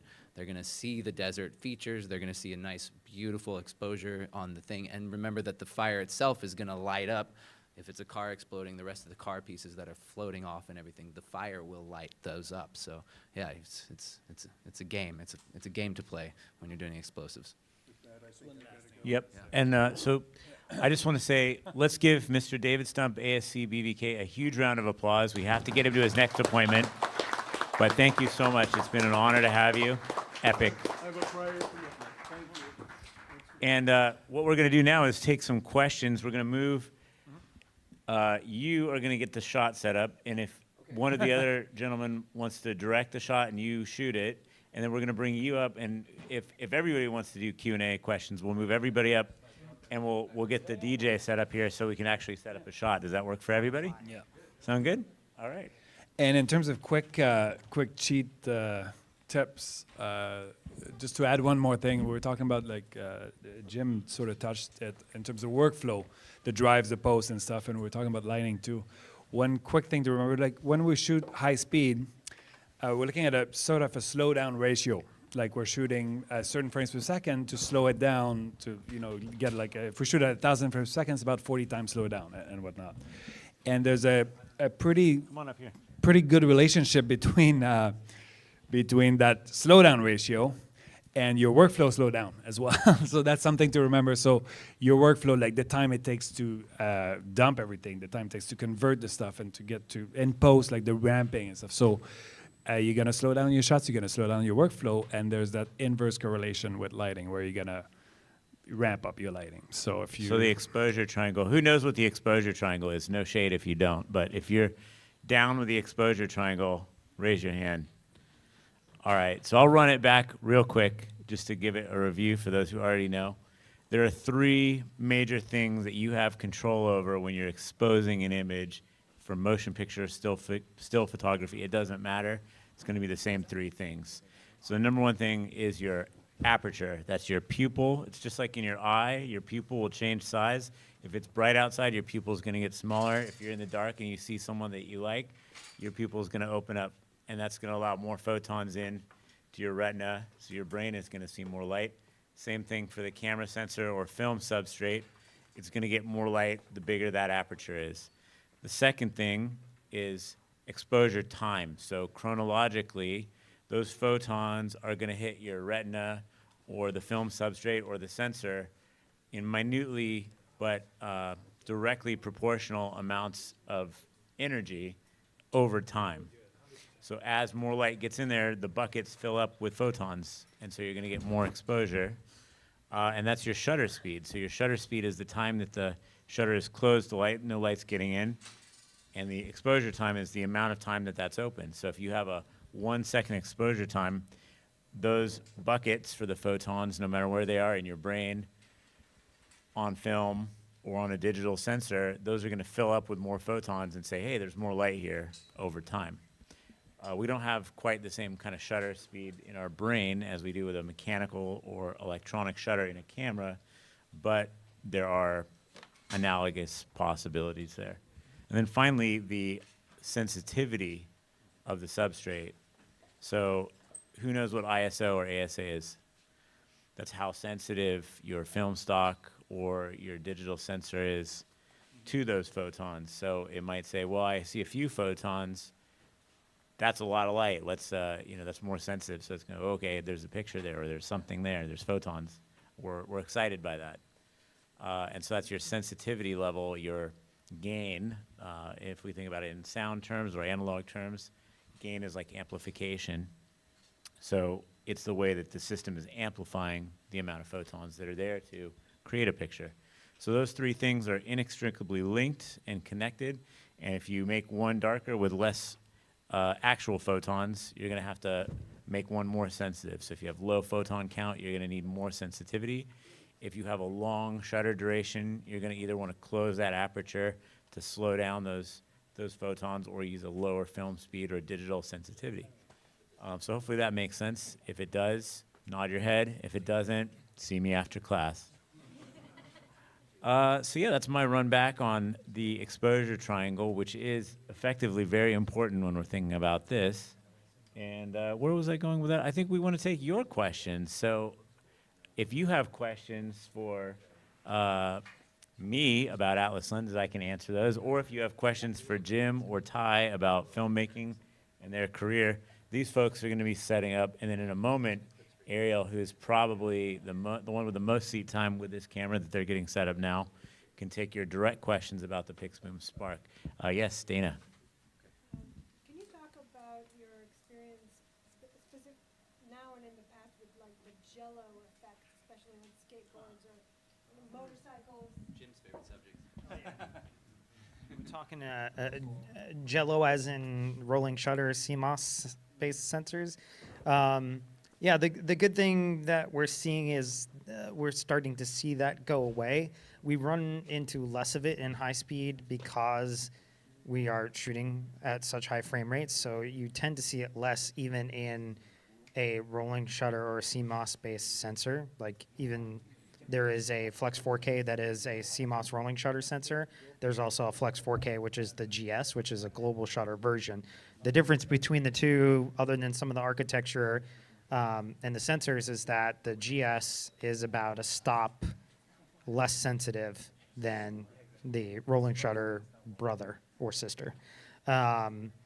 With global shutter sensors, obviously the scanning is happening as a full frame. So each frame is being fully scanned and basically represented to us fully. When we're doing CMOS based or rolling shutter, it's obviously scanning from top to bottom. We see that more with cameras and the jello effect that you're talking about, especially when you're shooting anything that's vertical. We tend to see it shows up as skewing in the picture, and it's usually because of the scan rate of the sensor readout. There are cameras, even with rolling shutters, that do a better job of having a faster scan rate readout that reduces that jello effect, and that's just an inherent in the architecture of rolling shutter-based sensors. So with a global shutter sensor, if you were to do the same shot from a high-speed camera with a rolling shutter and a high-speed camera with a global shutter, the global shutter is not going to have that skew because it's representing each frame fully. It's not scanning through the readout. Mm-hmm. Yep. And a cheaper camera when you need it to be small and not expensive. for Yeah. whatever reason. And that's just what you have. Is there anything like a certain frame rate or like, you know what, from this frame rate, it's actually not as awful and somewhat acceptable? Yeah, in shooting a higher frame rate, obviously it helps reduce that because of the high speed nature of being able to capture that as you're slowing down in terms of readouts. If you're say shooting on like a Komodo or Komodo X, and you start windowing in on the sensor, you can get higher frame rate capability by windowing the sensor. So a lot of the sensors that we have are capable of more because they window. So the more you window down and you start cropping in on the sensor, the higher you can push the frame rate. You might also be pushing up things like the noise floor and gain and things like that because of the nature of windowing in, but you can get to some of the larger format sensors by windowing in and being able to shoot above 120 frames per second to help reduce that, and it also comes into play of shutter speed. So, there isn't one exact science because it differs from sensor body to sensor body, but it's a matter of like trying to figure it out. Once you start getting over like 240, it is less visible in terms of like that vertical skew you would see. Ty, I don't know what your feedback is of like rolling shutter-based sensors and a frame rate target that helps kind of reduce that jello effect. Even like all the way down to GoPros or whatever the best tiny camera is 5 years ago. Well, I think it's also how you're filming, right? Let's say a lot of times we'll do vehicle stuff and we're tracking, let's say you have a camera inside and you have a sliding door open, you're shooting out the door, you're gonna get such harsh skewing that way, right? I don't know. We also live in a world where you can fix that in post. You can bend it back to a degree. So, and I deal with high speed action stuff like that all the time, and I'm never killing myself over it. I have bent stuff back, but at this point, some of those sensors aren't as bad anymore. Like I think if you look at the original ones, it was terrible. The early GoPros were super bad, but now it's definitely not as bad. And it's basically what that rate's a little bit better and the tech's better. But yeah, there's definitely, I remember Phantom came out with the global shutter version and I wasn't like, oh, we got to get that. It hasn't been that big of an issue. I think the older cameras was really where you really saw it. And to your point, ironically, if you're doing a hard mount, I've done shots where I thought, oh, okay, if I hard mount this and then I use a stabilized lens or a stabilized lens and a stabilized sensor in something like a FX3, let's just say, you'd think that the sensor stabilization and the optical stabilization in the lens on a hard mount is going to go better, but it actually looks worse because it fights it, right? It's detected. Yeah, it's like, oh, it's jiggling, so I have to move the sensor block and I have to move the lens stabilizer to counteract that. But then actually the shot just ends up wiggling more. But if you just had it even with the rolling shutter on an FX3, which is not the best in the world, as long as you're not using the optical stabilization on the lens and you're not using sensor stabilization, which that one doesn't have, it's actually going to turn out better with a hard mount. You're almost going to be kind of imperceptible, especially if you're running, like, in my opinion, like a higher shutter angle. So like maybe like a 90-degree shutter might help you. With a hard mount, it actually looks kind of good. And shout out to our friends at Tilta who brought some hard mounts. So if you want to check out those puppies, we're supposed to have a moped here tomorrow. We might get to play with that with some hard mounts. We'll see. Turn OIS off. You know, Yeah. It sometimes fights you in a negative way because it's doing a little bit of computer vision, a little bit of machine learning on the back end, and it's doing like an offset like it's comping an offset. So you have other things that are looking at OAS and they're tying to like the internal gyroscope. So it's kind of like it's doing a little bit of float Fighting tracking you. within there. It's better depending on what mode. If you are doing a rigid mount versus a gimbal, you're going to get more play because when you go to rigid mounts, especially on car stuff or motorcycles or even offshoot of a skateboard, you get low frequency vibrations that you don't see on the monitor, but they're there. Those, when they're bad, cannot be fixed by any post solution. No visual effects, 3D equalizer, synthesize, nothing can get rid of that low level noise shake that happens because basically it's just shaking the sensor. So you have to look at gimbals, you have to look at dampening if you're kind of pulling the camera away from the car, away from that thing. And somebody asked the same question earlier about that. It was like, it's a reason why you see the rigs pull so back from cars and from other mounted things is because you're doing the vibration dampening up there. Because even though somebody might think oh yeah, let me turn on optical image stabilization or Oh, I some thought it kind of stood for it's shaky. yeah. OIS, it's shaky. Yeah. Are you talking about Robert's little tricky thing?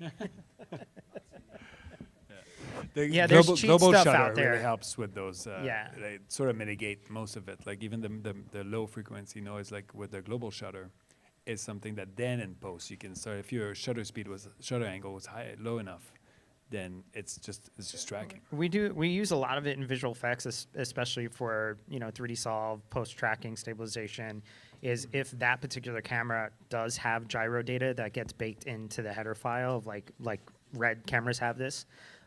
You could get the gyro data off, and then you could feed that to things like Synthesize and 3D Equalizer and Nuke, Fusion with Fusion Studio, and it can help you do that. But the low frequency sensor noise, that is really hard to do, even with the gyro data, because it's just inherently baked into the captured image. One thing to bring up, you can talk on this.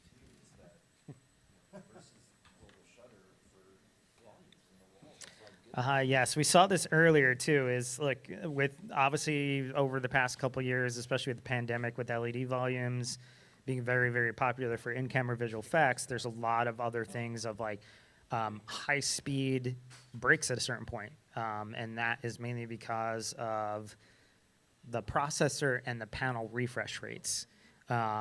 They are not quite up to what we are doing for very high speed over 120 frames per second. A lot of the processors and the refresh rates of the panels, kind of like 2019 prior, were not as good as they are today, but there's still a ceiling that you will hit of being able to shoot Phantom or high-speed red, high-speed ARRI, or even high-speed film on LED volumes. And that's one thing to kind of test, is it gets tricky of shooting high-speed on LED volumes. So it comes down to you have a whole ecosystem. So if we were doing this shot on the volume, we're taking the bot, everything is gen-locked and synced together so that we're all within the same phase. Otherwise, we'll have issues. You'll have different sensor readouts. You have refresh rate going on here. It's usually why we're using things like a house clock, like an Evertz 5601, that is feeding sync to everything in the chain. So it's just something to be aware of too, is like sweet spot, high speed, volume. You can do over 120, but you need specialty equipment. There's only a few processors out there. You know, Megapixels Helios is capable of doing some stuff with high speed and Brompton, but other than that, you know, most work that's being done on volume is usually, if it's broadcast, it's 30/60. If it's film and episodic, it's 24 and 25. I just want to make sure we get your questions about what we're doing today. So who wants to ask about what we're doing right now? Shuffling. We're shuffling. What are we doing right now? Tell us. We're setting up a shot, the motion control shot. Well, I'm learning about it as they're doing it. We're gonna be setting up a shot that goes from one disc to the other. Oh, there we go. Damn, these things can be He's just scary. playing a video game over there when with when this this moves controller. at high speed, you wanna stay away from it. I can tell you. I'll tell you what we're doing. There he I'll goes. tell you There what you we're go, doing. Drew. All right, so we're playing with robots. We've been really curious to get the Spark on a robot. There's a few extra cables here that are going away. This is a prototype, so there's, you know, many features that are in the works, so that hence the extra bundle here. But it does work, so we're happy about that. We weren't entirely sure we'd get it on the robot, but we did.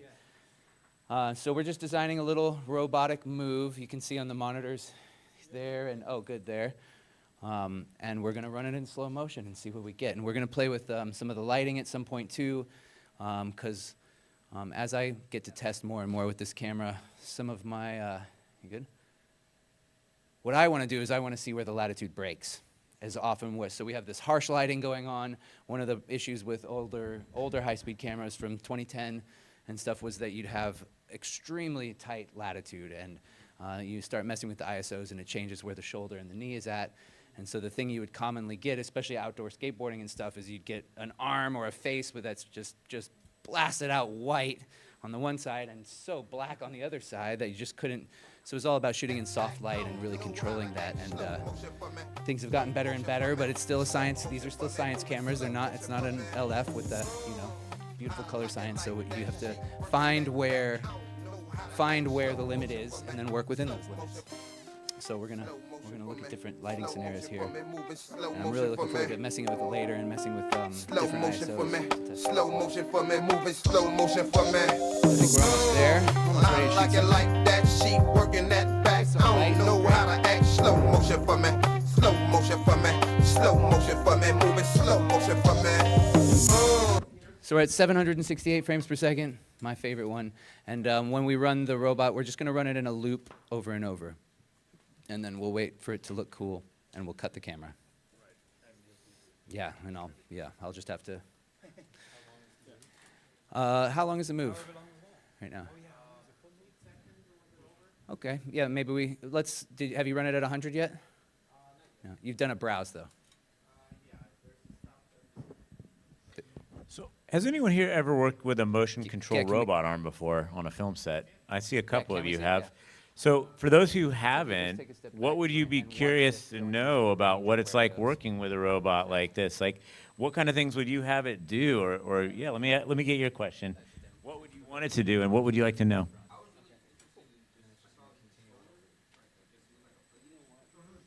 Yeah, I think it's an Xbox controller, right, Drew? Yeah, So, PlayStation. PlayStation. PlayStation. Control. I got to be on brand. Yeah, there's. This is a motorized precision robot arm, and the motorized precision people were clever enough to say, hey, we should integrate a game controller because that's a very relatable control interface, right? It works really well for me, and there's multiple ways to control the whole thing. But I've also flown a lot of drones in my life, so the first thing I did was map that remote to be just like a DJI control, because it just does all the same moves that a robot can do, but on a little macro level, except for it also has a roll, so that's something that you can't do. And there's places you can't go with this in terms of unity with the arm, right? So if the arm is in a certain position, Yeah, it's called a singularity. singularity, So, I yeah. almost got that. yeah, when there's gears involved, basically when there's gears involved, 0 is also 360, and so that it doesn't confuse the robot on its own, but when you start building in multiple axes, it can completely cause a robot to do the wrong thing. So, yeah, so the robots don't solve all our problems. How you feeling, Carly? We got another question. Come on in. Yeah. A lot of time when we're shooting outdoors, there's slow motion. There are light sources that we cannot, for example, we cannot control, like car or some light source on the building. City lights, yeah. And they start flickering.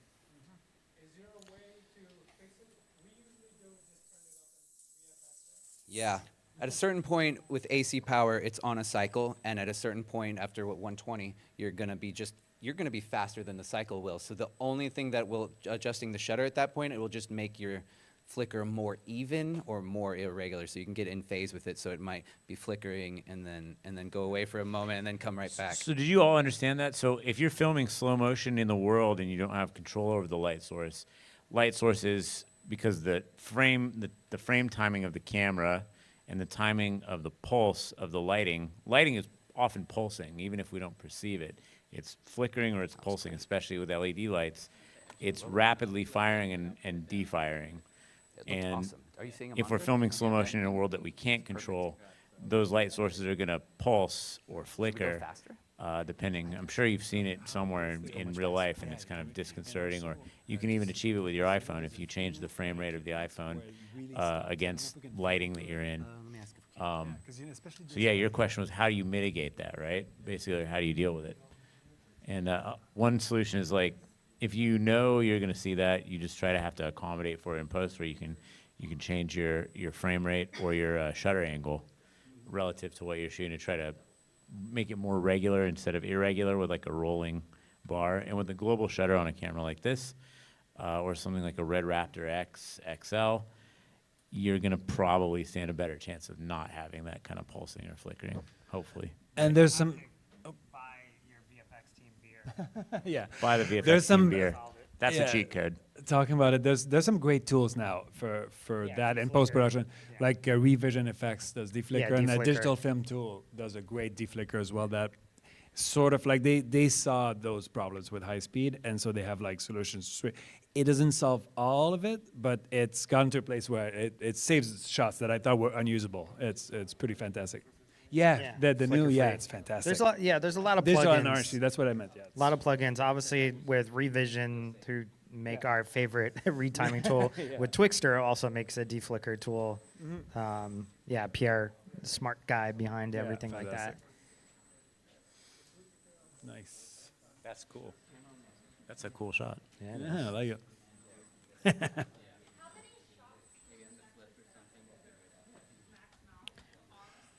The arms, you can you can have pre-programmed moves that you can do way ahead of time, either in MP Studio or Maya or Blender or Unreal, and however your control is, because there's with the MP bots, they have their own MP Studio. If you're using Mark Roberts, they've got Flare. Other people are you can run just ROS and control the bot that way if you're in developing, but you can have the slew of your pre-programmed moves for the Moco bots ahead of time, and then an operator is just running through them. Yeah, I'm designing all sorts of shots before I get to set. Just in my house, I can design so many shots. And I've worked with lots of different robots and different softwares over the years, but this software I'm so impressed with because the robots now know that they're in a 3D space, and you start giving them clues to the area, and it starts to know how far things are, and even to the focus. The focus is interesting because we tell it that his face is in focus. It now knows that his face is 20 inches from the lens at this point. As long as he's not moving, the robot can move wherever you want. It does the calculation and just keeps him in focus all the time. And as soon as you give it any kind of footage information, it now knows how far away the person is. So I can use that same information to now rotate around that person.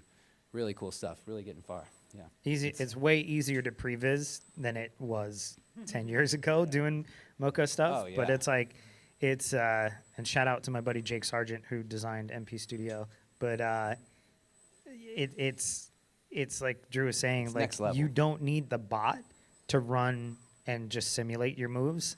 And there's even bots that you can bring into Blender and Unreal these days Yeah. that will let you run moves, and then I could send a move over to Drew, and then he could have it running, and I don't have to be there. I mean, over pandemic that became big, where you would send moves over Maya, you would send moves over as like an FBX or an OBJ, and then go, hey, shoot this remotely. And then vice versa, I'm sending, after we're done with the shoot, I'll send the files over to post so that they can use the information from the camera move to then overlay. It's basically an easy camera solve because you already have your world space.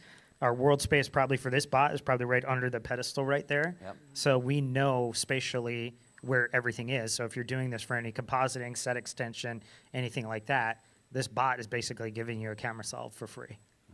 So it's not just XYZ anymore. The robot knows, it's working with us because it knows that we're trying to film with it. We're trying to use it with the camera on the end.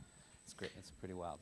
Okay, Should we shoot so one? just to, yeah, exactly. So just in the interest of making sure everybody maximizes their experience here, I want to make sure we get one recorded, one or two, and then we can break from this setup, take the clip over, put it in the resolve situation, and let people ask questions. So if you have hard-hitting questions specifically about the camera, bring those to this guy with the mint green shirt. His name is Ariel.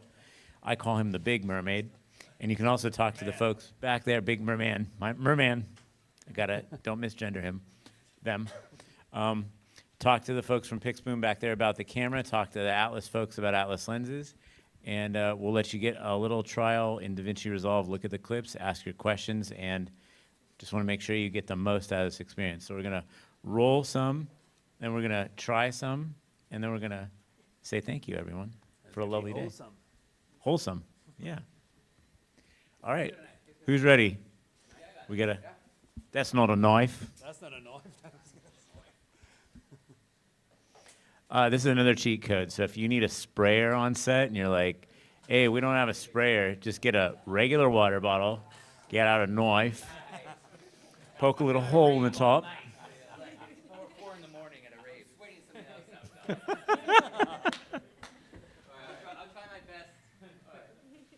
All right, I'm gonna send you that second. The final version. I thought we said no glam bots today. Oh right, yeah.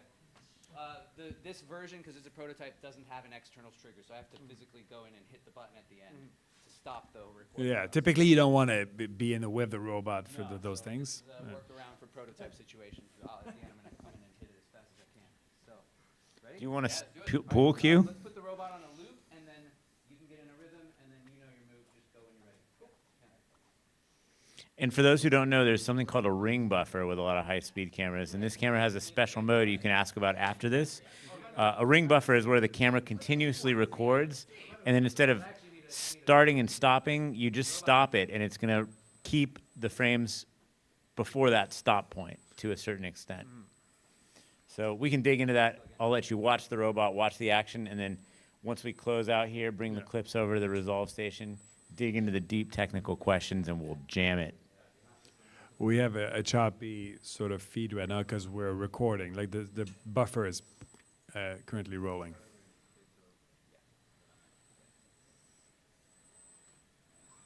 Now to head back, so it's gonna reverse to the back here. We're at 4 choreographed.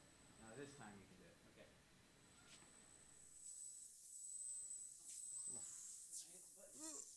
Okay. We're not gonna get that. Nice. Give that man a round of applause. Well, I mean, Look at that. we're gonna get the spin because we were probably 3-4 seconds after this. Oh, let's see. That's regular robot bullfighting. Normally we charge extra for that.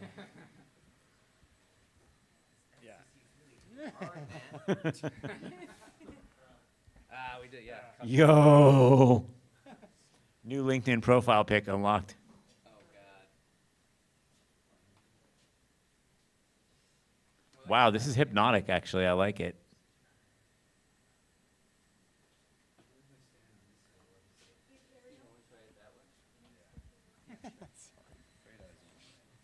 They really need to come through each one.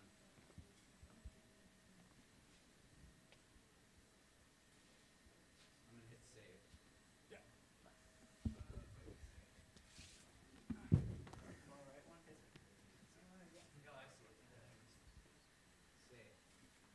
Here, this needs the right music. Did we talk about buffers? Slow-mo buffers?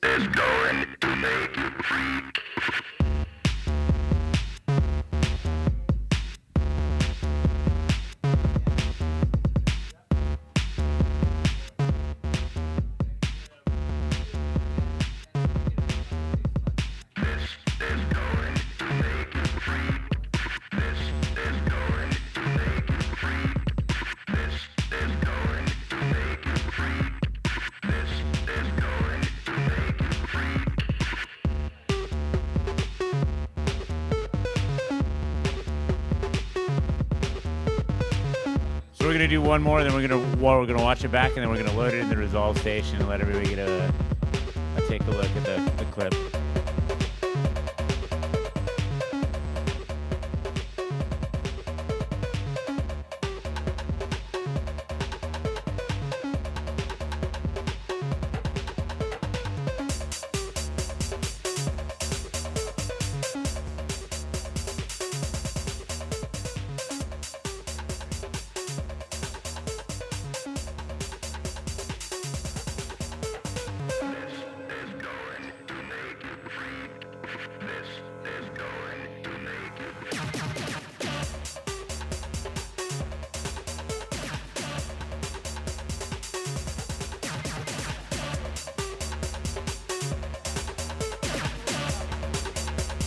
Look at that bokeh.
First time.